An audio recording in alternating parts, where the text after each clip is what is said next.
welcome to the Celebrate 250 podcast. This is the Livestock Conservancy's monthly podcast about heritage breeds and their role in American history. This month, we're talking all about ducks and their role in American history, particularly heritage breed ducks. And we're joined by a producer, one of our program team staff members, and a couple of experts. And we're going to spend the next, 30 minutes or so talking about ducks, what their role has been in American history, and where we are today with heritage breed ducks. So let me introduce you. Actually, I'm going to have our guests introduce themselves. Amy, tell us all about you and your background. Hi, my name's Amy McCamey, and I own and operate Heritage Meadows Farm. Me and my family have been here since and had this farm since about 2012.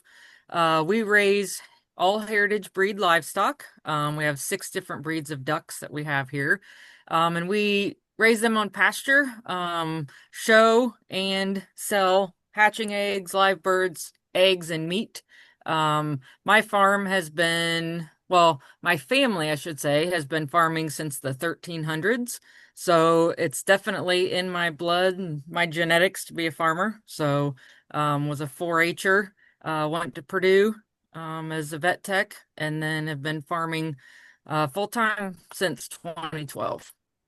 Very good. We're glad to have you join us this morning. Jeanette, tell us Thank you. about you. Well, I'm the senior program manager for the Livestock Conservancy, and I've been with the Conservancy for 20 years. And I've worked with all the species that we cover in our conservation programs. I was a zookeeper before I came to the Conservancy, and one of the areas that I was in charge of was a heritage breeds farmyard. So I've had a long connection with heritage breeds going back about 40 years. And so here at my own farm, I raise heritage breed poultry. We've brought in several varieties of duck over the years, but my concentration currently is on Crevecoeur chickens. But I love to eat ducks, so I'm always connected with duck folks and trying new things with duck, and I'm excited to talk about them. Wonderful. We're glad both of you are here. Thank you for taking the time. We talk about American history and we talk about American livestock. I don't think we think about ducks off the top of our heads first, but they've played a role in the development of our nation, right, Jeanette? Kind of what's been the role of ducks? I mean, through the settlement, through 1700s, the 19th century, even up to today. Well, certainly wild ducks played a huge role in early colonial America. Um, Prior to that, though, the Muscovy, which is kind of a cousin to a duck, was actually domesticated way before the colonial period by the pre-Columbian Native Americans and were widely kept by Native American groups. And even today, the Muscovy is a very popular duck to keep because they're hardy as all get out. They grow fast, and when you cross them with domestic ducks, European domestic ducks or pecans, they make fabulous foie gras. And here in America, that's not all that important, but I happen to be married to a Frenchman, and foie gras is important. And our history in America is actually fairly short with ducks. When the first European ducks first started coming in, there was a little bit with the early colonists, but not like large imports.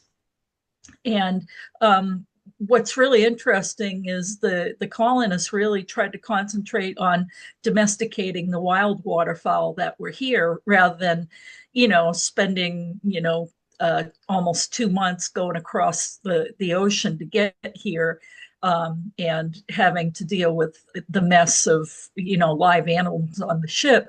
They had millions and millions of wild ducks out here, way, way more than we have today. And they really weren't very successful. The only duck that they managed to somewhat domesticate was the mallard, and that makes sense because all the domestic ducks that we're familiar with, other than the Muscovy, came from mallards to begin with. So it made sense that they were going to be the best, you know, the best animals to be working with. And otherwise, people would just, either hunt the birds or they would capture them at a young age and do what they call pinioning, where they remove a outer bone on the wings so they can't fly and try to domesticate them as best they can. But again, it was never really largely successful.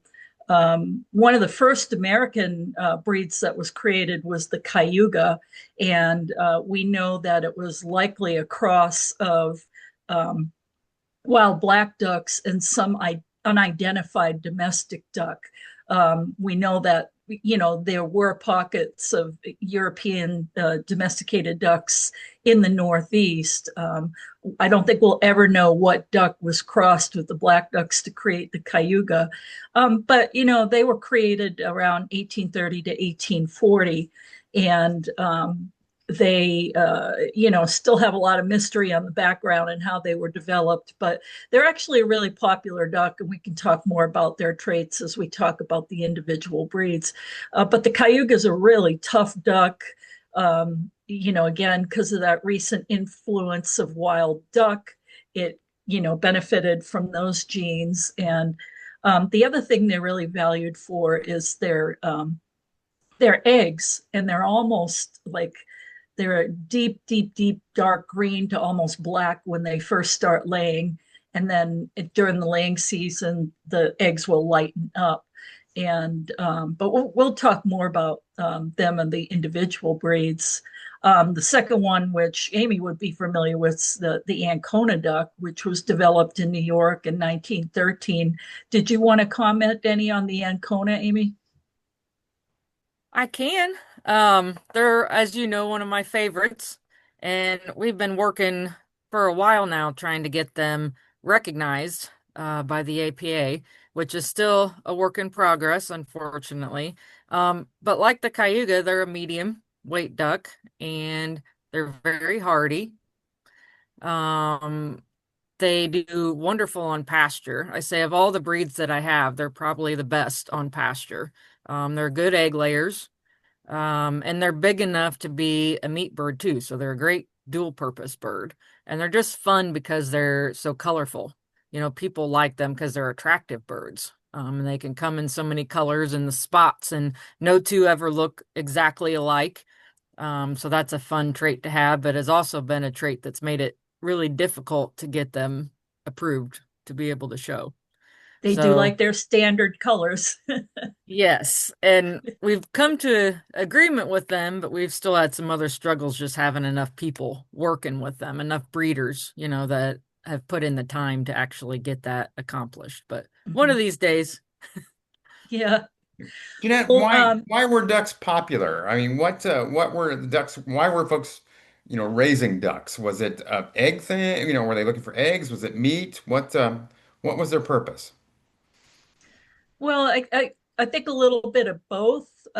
Something that people don't realize is some duck varieties can way, way, way outlay a chicken. Depending on the chicken you've got, they're extraordinary in how much they can lay.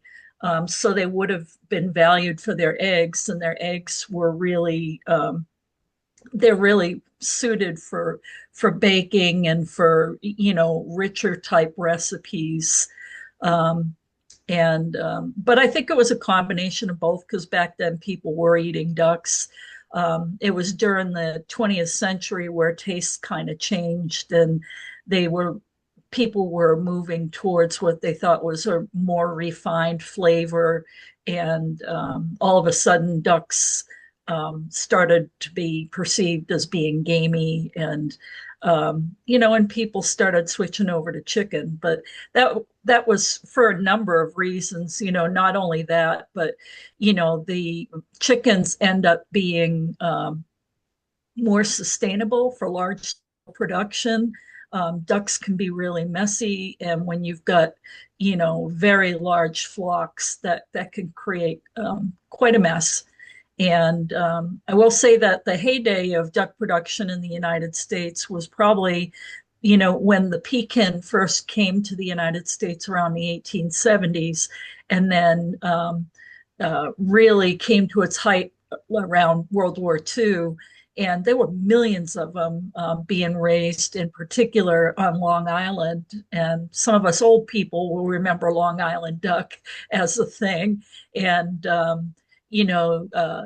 it wasn't until after World War II where property prices started going up, and then there were concerns about the runoff pollution from those huge duck farms, that they slowly disappeared. And I think there's still maybe two or three duck farms out there, but you know the square foot is probably $100,000 out there now. It's very expensive real estate out in Long Island. Um, but that was the height of the importance of ducks in America, was between the 1870s and 1940s.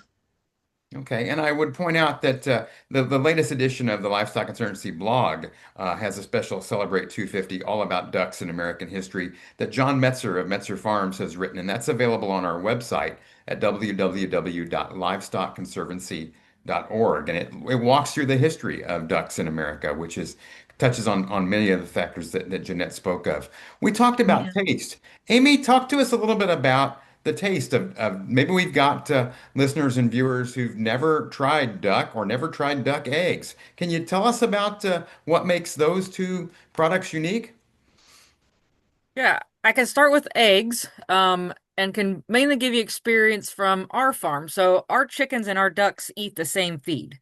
We have our own blend made. So what they eat affects greatly what they taste like.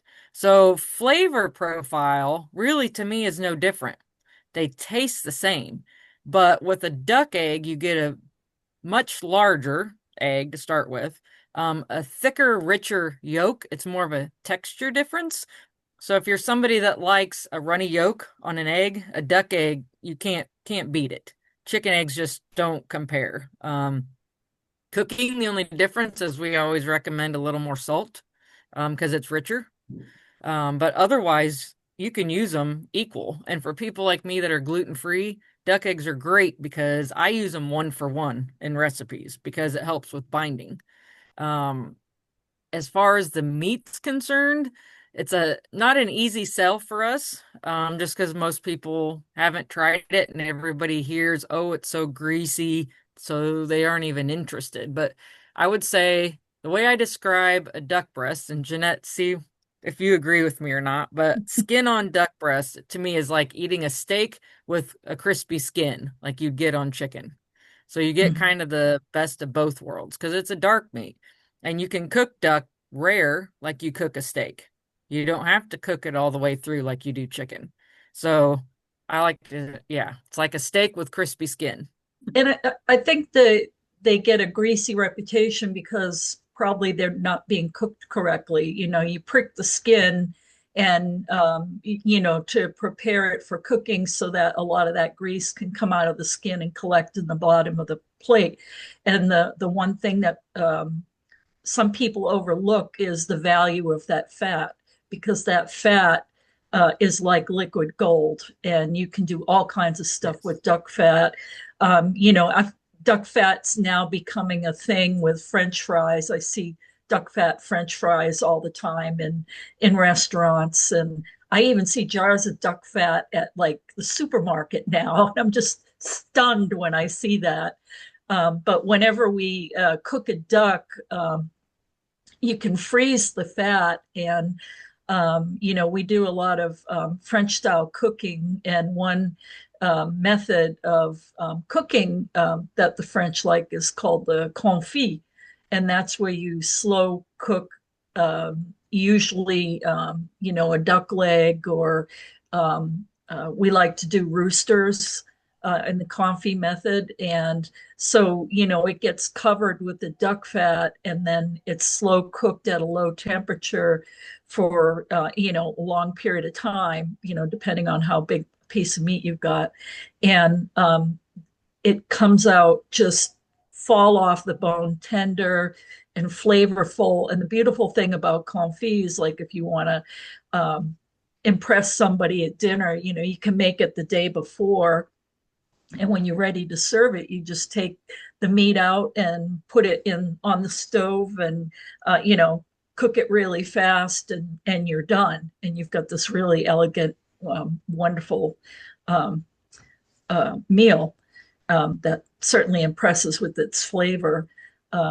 But duck, we use it for every part. You can also make wonderful stocks with the bones, and it's just I think it's really an underrated meat, and people are just afraid to cook it because they're not used to it. But it's not rocket science, and there's plenty of information out there on the web about how to cook duck, and just research what needs to be done, and you can have a very pleasant experience eating duck. And I highly recommend it.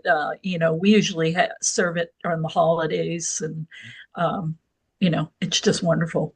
Jeanette recently shared a recipe for confit in one of our quarterly magazines, the Livestock Conservancy newsletter. So Mhm. we'll include a link here.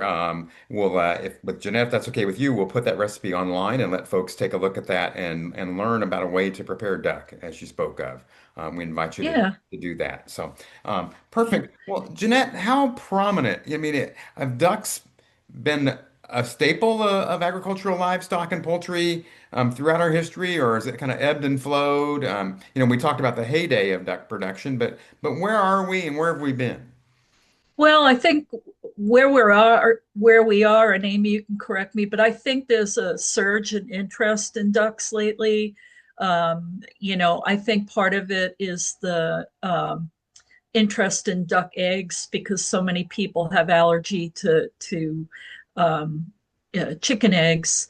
I was just looking at my duck Facebook groups, and all they talk about is heritage ducks and backyard ducks. And there's over 100,000 people talking about ducks on these Facebook groups, and I've seen the groups grow over the years. So I do think there's interest, and um, ducks are easy compared to chickens. They're really hardy. And, that's one of the reasons why they were the first um, species that was, able to be grown in large commercial flocks, because they're just so hardy. Um, and with a little more input, you were then able to start raising chickens on a large scale, but they were much more fragile than the ducklings, and the growth rates. Man, the birds that I've raised, it's like every day it seems like they've grown by a third. They grow really, really fast and big. And um, I think if you've got, one of the medium ducks, you don't have to put as much food resources into them, and you get the great egg production. If you want strictly meat birds, then you're looking at breeds like the Aylesbury and the Rouen, and then the commercial pekins, probably the most popular worldwide. Um, but I did want to mention that I was talking about the three American breeds that were created, and the last one I forgot to mention was the Australian Spotted Bantam, and it was actually created in Pennsylvania in the 1920s, and not in Australia. But there was some type of Australian wild duck that was involved in its development, and that's how it got its name. And we can talk more details about that breed, but I just wanted to finish up that we have three American breeds, and like I said, it was the Cayuga, the Ancona, and the Australian Spotted. Okay. And Amy, about raising, you raise ducks on a fairly large scale. What about raising them? Mhm. What are the unique challenges? What have you found to work really well? Personally, I think we raise, well, I should say first, we raise ducks and chickens both. Um, I prefer ducks by far. My whole family does. And a lot of reasons, like Jeanette said, is they're so easy. But the thing is most people that get ducks try to raise them like chickens. And that's where the complaints come in that they're so messy and because they try to keep them in small areas or in chicken coops and things like that. And they just don't do well like that. The key to raising ducks is having them outside on larger open areas of land. And the great thing is they do great in all weather. They don't need much shelter. My birds by choice sit outside year round and never go in unless we were to force them in. Even in severe snowstorms and cold, they like a little windbreak, but they will sit out in the snow and do great. So they're much easier in that aspect, and they also don't have the health problems that chickens do. You don't get respiratory infections. You don't have lice and mites and things like that. They just are healthy birds, especially if they're kept in the right environment with grass under their feet and a pool to play in. You put food out once a day, and I mean, that's about all you have to do. They're pretty simple birds to take care of. And And they all lay early in the day too. So when it Yes. comes to collecting eggs, I know some of my friends that have egg layers, they leave the ducks cooped until 10 a.m. so they can be sure everyone's finished laying and then they can go wander and they're sure they are able to collect all the eggs in one place. Yeah, we don't lock ours up even at night. So we have to walk the pastures every day to collect. But yeah, they're usually 8 o'clock, they're done. Everybody that's gonna lay is laid by usually 8 o'clock. okay. And Mhm. Amy, how about marketing? How do you market your products? Um, it's much harder. Chicken eggs go, super fast, but duck and meat and eggs both is a lot harder. It's just talking to people, educating people, getting them to try them. In the early years, we used to, with our peking eggs, were big, and we would get them to buy one egg for $1. I think they were cupcake holders that I used, trying to convince people to try them. I'm like, just get one egg. And that actually, we did that for 2 years, and that made a huge difference because it is very rare if you can get them to try them, most everybody likes them. And then they come back and they're consistent buyers. But it's funny to me if you ask them if they've ever tried them and they'll wrinkle their face and say no. And I'm like, okay, so they have this preconceived notion that they taste bad when they've never even tried them before. So I tell them all the time, if I were to do a study and just put scrambled a duck egg and scramble a chicken egg, I guarantee 99% of people wouldn't be able to tell the difference Very good. flavor wise. They just have this thought that they're just, I think it's because ducks that are on water, on pond, and that are eating fish and frogs and those kinds of natural things, you will get more of a gamey taste to the egg and a stronger taste to the egg. So if people have those birds on water and don't like it, it's usually because of what the bird ate, not because of the egg in general. Mhm. And Amy, what varieties, what breeds are you raising? So we raise Anconas, like we talked about. We also have blue Swedish. We have four different varieties of Indian runners. I have Saxonies, I have Pekings, and I have Owlsberries. Okay, perfect. And Jeanette, a number of those are on the conservation priority list. Tell us about that list, the ducks on it, and what puts a duck on the conservation priority list. Yeah, so it's a combination of things, including, numbers of ducks, and we do poultry censuses every 5 years. And we also take a look at how many people are raising the ducks, or the poultry in general.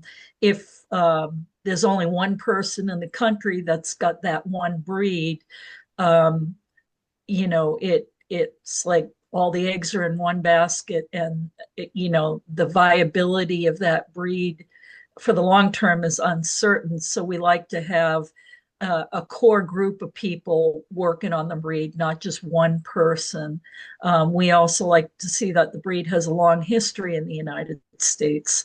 And if it's recent history, then is the population, if they've been imported recently, relatively recently, um, does the population in the United States, um, is it pertinent to the population of where that animal comes from? And so it's a combination of things that we look at. Um, and in the list, we have starting with the Australian spotted, which I mentioned earlier, is a bantam breed, and they're really just for show and as pets. One thing I was really excited about, because they really were on the brink. There weren't that many people raising them, and we were able to convince John Metzer of Metzer Farms to start working with them, and they thought they potentially had a market for them.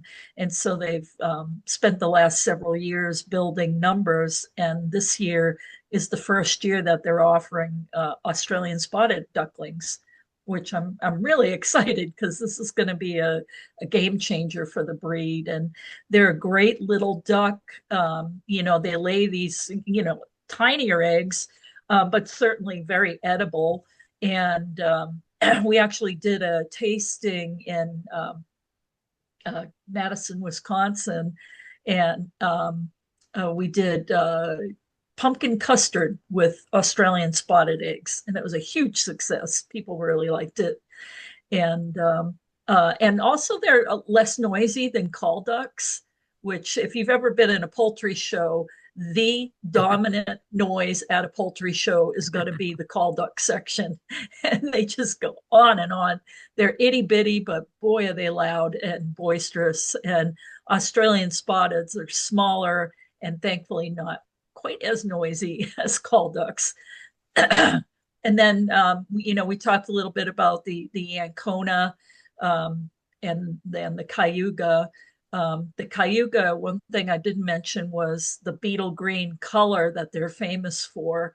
And when the sun hits a mature male, when they're in good feather, they light up like a brilliant emerald green, and they're absolutely gorgeous. Um, that's another really attractive thing.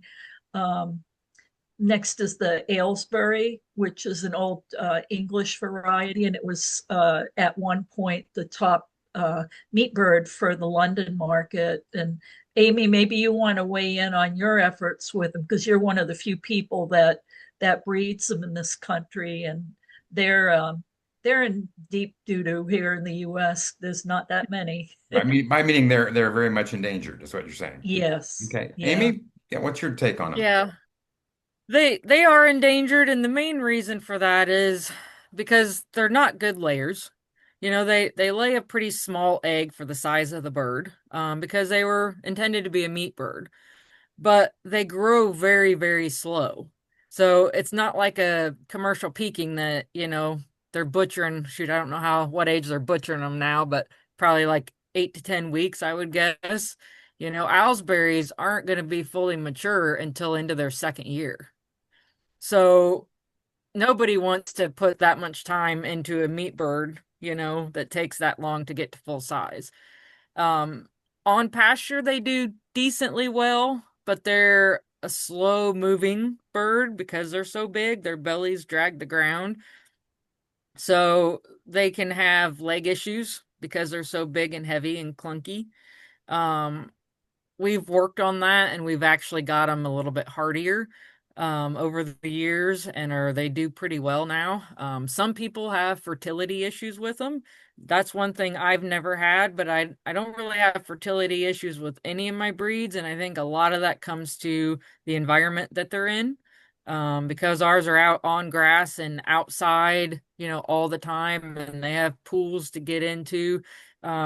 Fertility's not been a problem for me, but they're primarily an exhibition bird at this point. If you get good ones and you have them in prime condition, they can do really well at shows. And I think they're more common than what it appears because a lot of APA exhibition people have them, but those people also rarely sell to the general public.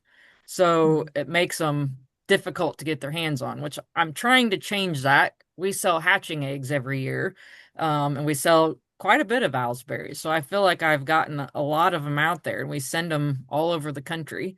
So I'm trying to get those numbers up and get them into more hands. But they're just not one that most people want to work with, just because of how they're built and how they move. And most people nowadays that want ducks on a homestead or something want layers. And these guys are my last breed to start laying in the spring. They have a shorter laying cycle than my pilgrim geese do. So my geese are usually laying before the owlsberries are, and the owlsberries are the first ones done. So they don't lay that much. So it makes it hard to, find too many people that want to work with them. Mhm. Okay, Yep. very good. Jeanette, other breeds on the CPL? Yeah, so the next one's the Buff or the Orpington, and this is another British breed that came around, in the early 20th century. And at that time, and this was something I learned new, apparently there was a fad for buff-colored birds, and so they actually found a little niche for themselves during that period. And I think a lot of that has to do with them. When you're butchering them and cleaning them, the buff color doesn't leave any dark pin feathers behind. One of the challenges with ducks can be getting a really clean carcass. And this is where, you really need to do your homework about the timing of when you're going to butcher your ducks, because you definitely want to do it in between molts and when they're not having a bunch of pin feathers. And they've got a reputation for being hard to pluck. I've not found that to be the case, at least not for us. But we timed it exactly so that they wouldn't have any pin feathers, and I actually describe the timing of all that in an article that I'd done on the finishing touch, and it goes into detail about when to butcher them, and what ages, appropriate cooking techniques for different ages on the ducks. And um, I don't know if we can do a link for that, but that would be nice. um, and the buff's a medium-sized duck. They get up around 7, 8 pounds. So if you're looking for something that's kind of dual purpose, they might be a good one. I don't believe they're a top layer, but they probably definitely lay better than Aylesbury do. And then you've got another really big one, the Rouen. They're one of my favorites. I like they're massive like Aylesbury, and they were a really sought after duck in France for a long time, and they were well sought after for foie gras production. But these are they're among the largest of the duck breeds. And like the Aylesbury, they're kind of clunky, and, they're not very fast, and they eat a lot of food. And, but they're just a magnificent thing when you see a really big one. They're like the Titanics of the duck world. And then we have the Dutch hookbill. And this is actually a very old breed. And one of the reasons it's called hookbill is because their bills kind of um, take a incline down. Um, some are extreme, but most of them are kind of in between straight and, curved down. Why they were selected for that, I find really interesting, because in Holland, um, they were raised in canals, and they'd be let out in the morning, and they would be able to forage for themselves in on the dikes and in the different canals around the Netherlands. And because of that curved beak, hunters could differentiate the domestic birds from the wild birds. And Dutch hookbills still have the ability to fly at least short distances, and so that reduced the chance of a hunter shooting one by accident. Um, I talked with Dave Holderreed years ago about some of his favorite ducks, and he thought the Dutch hookbill were among the best foragers he had, and they they they have a flocking tendency, a lot like Indian runners, really really tight, and they make a good prospect for herding. There's AKC competitions for duck herding, and Dutch hookbills would actually be a good candidate for that. Now we move on to the magpie, and this is another medium-sized duck. Um, and the reason they're somewhat rare is because of their color pattern. Their color pattern is really hard to perfect. And, it's got to be a certain percentage of color, on the body and on the head. And it's just really hard to perfect. And that kind of holds people back from getting involved with magpies. But then if you, want to challenge, they're really great. The people I know that work with magpies love them. They are decent layers. They're a little bit smaller. They're about 4 or 5 pounds, and they're another British made breed. And next is one of my favorites, the Saxony, and we actually kept Saxonies here. Really attractive bird. They've got the males have this steel blue head. That's just this really attractive color for me, and I love the lacing on their bib. They've got this like reddish, what would you call it, maroonish bib that's laced, and it's just really really pretty. And they're a good dual purpose. They're a little larger than some of the others that we call the dual purpose. And the drakes they can get up to about 9 pounds. But I'll say the Saxonies I've had really got going with laying really fast for a big duck. And they were very peaceful and friendly, and I really enjoyed them. And we have another British breed we work with, uh, the silver appleyard, and this is a very popular egg layer, and they're probably among the top birds that the hatcheries sell for egg layers, and they're a little bit smaller and um, very easy to manage. And there's some really large flocks out there with silver appleyards, and they're in watch right now. And I suspect they're going to come off a watch and off the CPL at some point because they're just everywhere. And same thing with the khaki Campbell duck. They're very similar to the silver appleyard in that they're great layers. There's lots and lots of them out there, and I would not be surprised at some point if they come off um, the list. And the Swedish duck, it's kind of in the same realm as the magpie in that the color perfection is really hard to get. A lot, it's often referred to as the blue Swedish, but not every duckling is going to be blue. It's one of those color traits where you'll have half of them will come out blue, and then half of them will come out black and white, and the other half will quarter will be like a splash. And so for people that don't want to be butchering their culls, that could be a tough breed because there's only so many pet ducks you're going to be able to give away. So that's not for someone that doesn't want to deal with culling.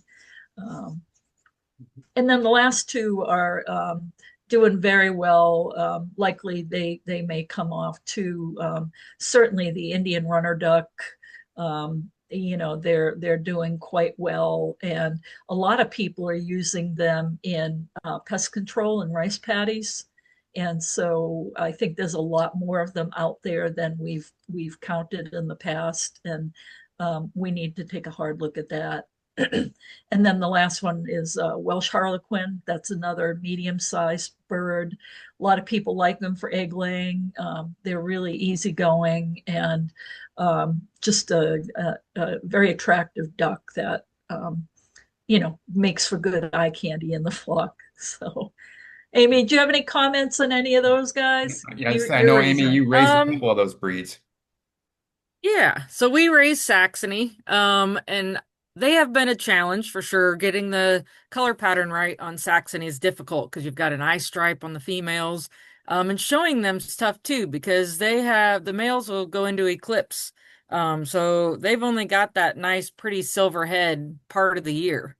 And it's usually late fall when that comes in, and then through spring, and then they look more like the females in the summer months, so into fall. So they actually ducks molt twice a year, so the drakes change color. So it makes it tough showing because they never do well when they aren't in full color.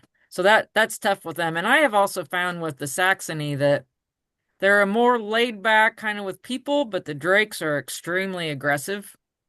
So you really have to watch your numbers if you're going to have Saxonies to not have too many drakes. And that's a thing across the board with ducks.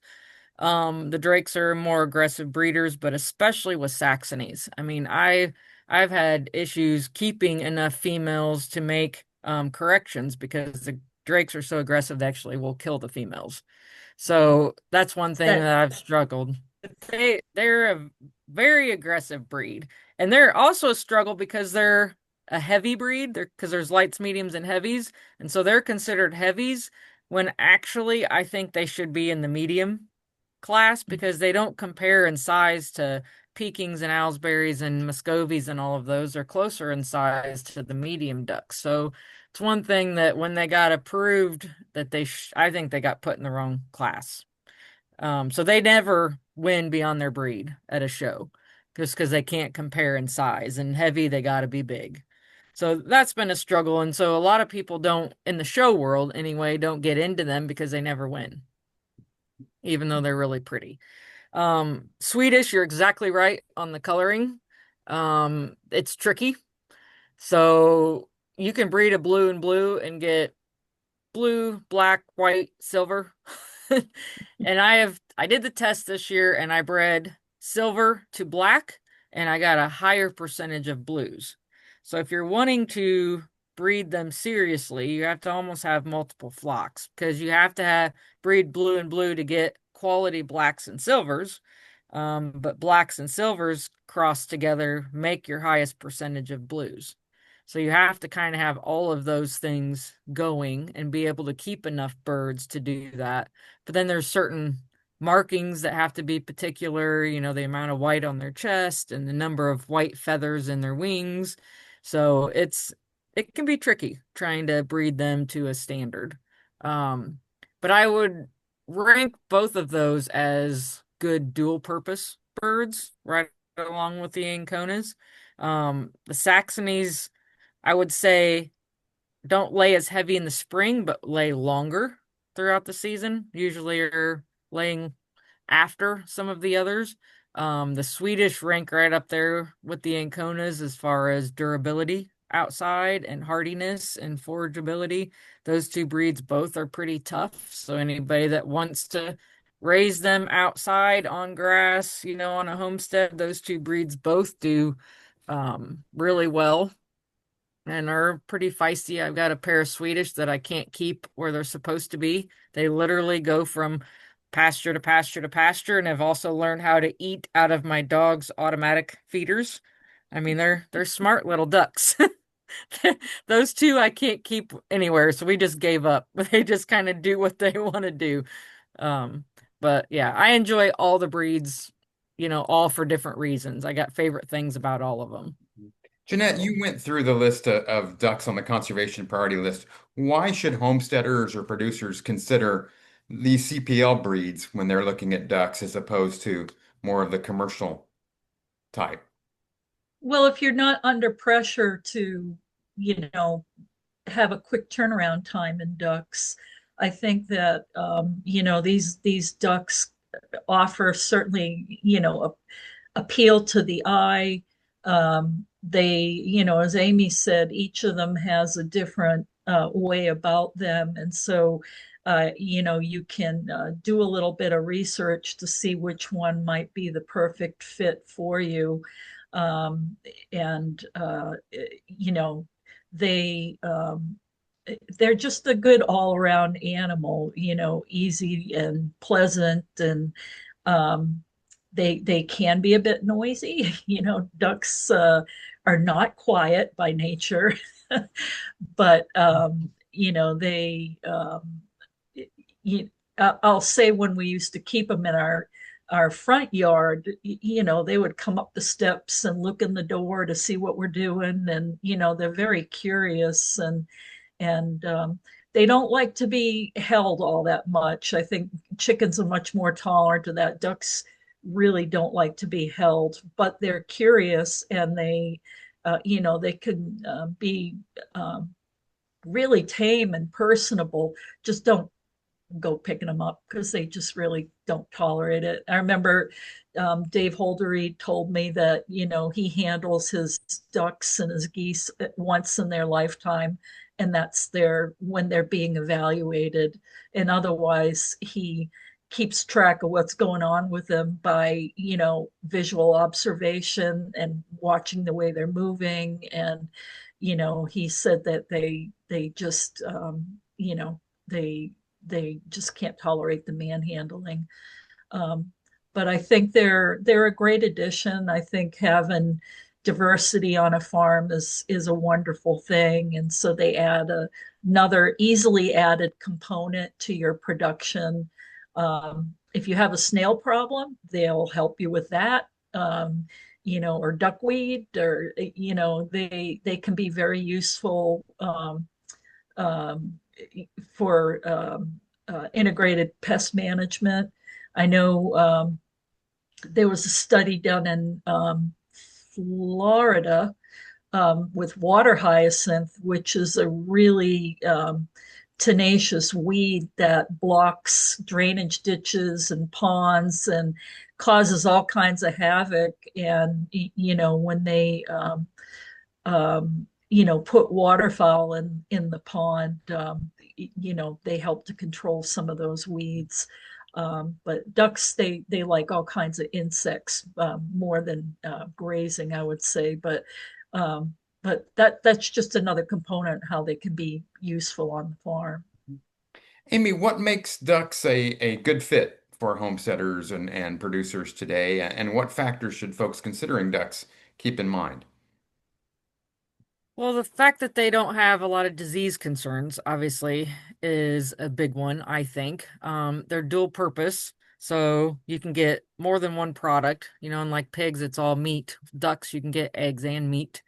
Um, they're easy. They don't take any kind of big fancy shelters. They don't need heat in the winter. Shoot, they'll be in their pools in the middle of an ice storm with ice all around and just having a good old time. They're fairly easy to take care of. The biggest concern or thing is predators. I'm able to keep mine, for example, out on open pastures year round because I use livestock guardian dogs with my birds. So you do have to have a way to keep them safe. So if you keep them outside like I do, you have to have some sort of plan or a way to protect them. Dogs being one. A lot of people lock them up at night, which is fine. It's just you can't keep them in a small confined area for too long. It's harder keeping them in a small chicken run or something like that because it just gets mucky and sloppy, and that's unfortunately what gives them a bad name or a bad rap that a lot of people don't like them is because of keeping them that way. But they're an easy bird, but they're enjoyable. They're fun to watch. Um, I think if there's anything else. I mean, I've even found uses for their feathers. I do a lot of arts and crafts type things, and I do things even with the feathers. And don't want this to sound bad, but even with bones, I keep skulls and have even found a use for those with people that like to decorate with things like that. So they're just a multi-use type animal to keep. Jeanette, your thoughts? Oh, I wholeheartedly agree. And for me, the number one thing is flavor. and these ducks are, have incredible flavor. I've eaten some Aylesbury's and they're phenomenal, you know, and the Saxonies. And I will say, the with these bigger ducks, you also want to take into consideration that when you butcher them, the time of year. Not only are you looking for no pin feathers, but late fall, early winter when they're putting on that fat for the winter because that fat is liquid gold. And that's why you have, duck and goose dinners in the wintertime is because, they've been butchered when they naturally put on all that fat for the winter. We've talked a I lot I made the about. agree with mistake that. once of processing early in the season, and they had no fat, and it was disappointing. We've talked a lot about the history of ducks and ducks role today. What's the future of raising ducks in America look like? I'd like to get both of your thoughts on that. Amy, what's the future for ducks?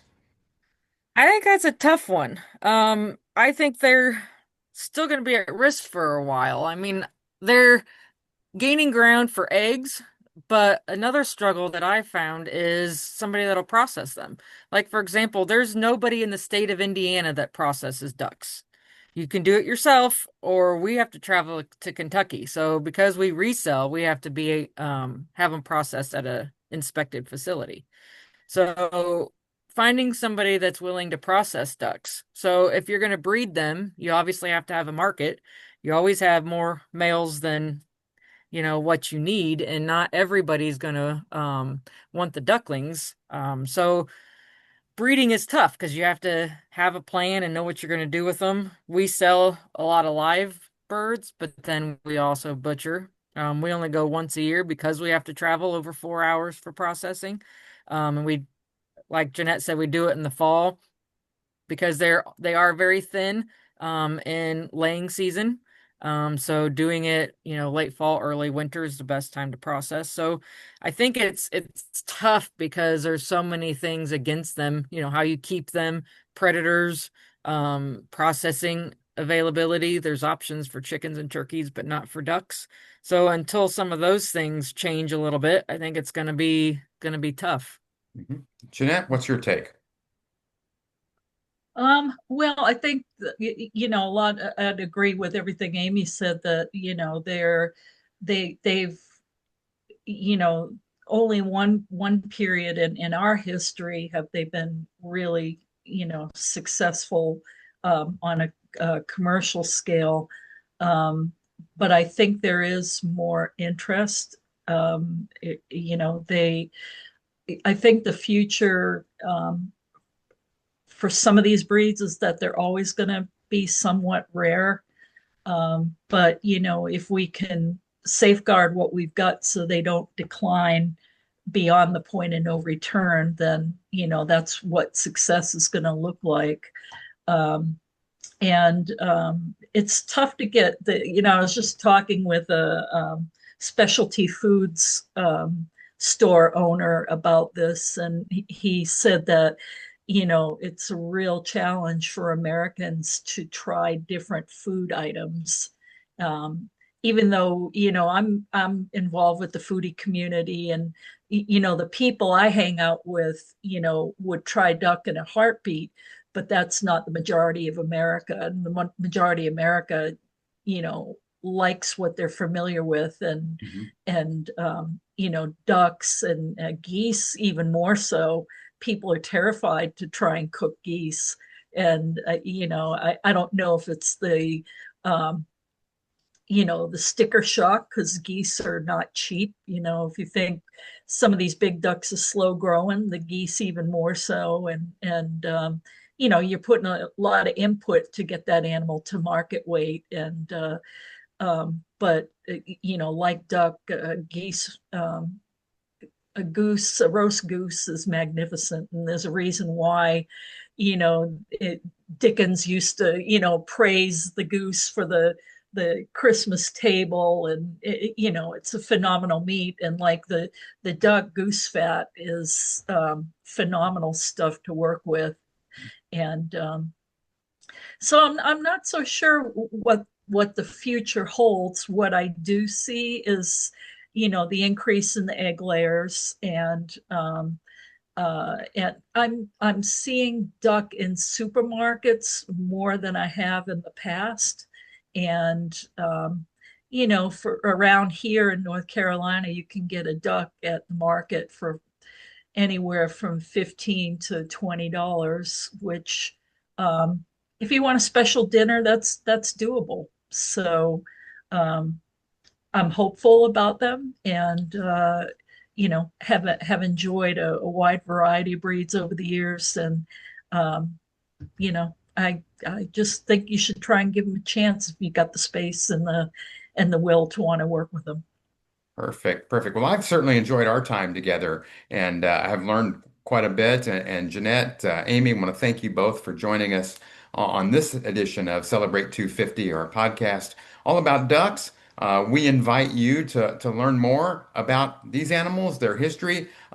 Cruise through and check out everything on our website, which is at www.livestockconservancy.org.